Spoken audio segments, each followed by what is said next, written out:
going to explain to you how the ANC stole 38.5 billion rand from Eskom. I did a video a couple of days ago where I explained to you that the ANC owns a company known as Chancellor House, which gets tenders from Eskom, and they're actually at fault for us continually having load shedding. So what happens is the ANC decides that they're going to give themselves a tender to rebuild or to build new power stations. They basically give themselves that tender, and in the process of giving themselves that 38.5 billion rand tender, it turns out that the person who was in charge of fundraising at the ANC became the chairperson of Eskom. 4 months into the job, he then gives the ANC a tender to build power stations. This is around 2007. Now what begins to happen is, obviously, goes to the ANC the tender, and immediately there starts being issues. And that's the reason why we have load shedding today, because those power stations are still not built.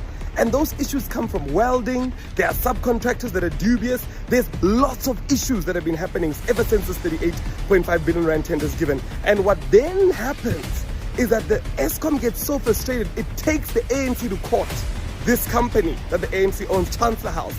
And when they get to court, the ANC says, no problem.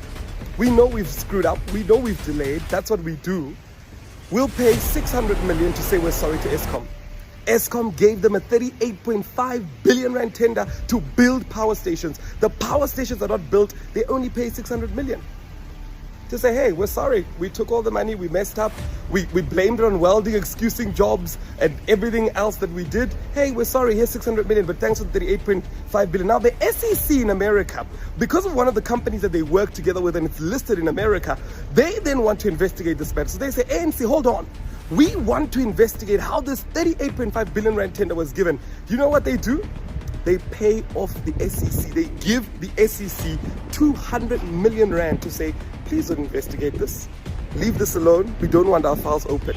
The Public Protector in South Africa then investigates at that time and finds out that the ANC was actually at fault for getting this tender. It was not awarded properly. Do you know what happens? Nothing. It's just a public report that was given, and nothing happens. This is the grand scale that shows you why we have load shedding today. It's because of the ANC that gave itself the tender to rebuild power stations in 2007 that still today are not done. Lots of money being paid out, lots of corruption happening, and yet we still don't have electricity today. We actually are suffering because the ANC gave themselves a 38.5 billion. If you don't believe me, Google. See that everything I'm telling you is true. If you thought cash in transit heists and money heists were heists, there's a bigger heist going on.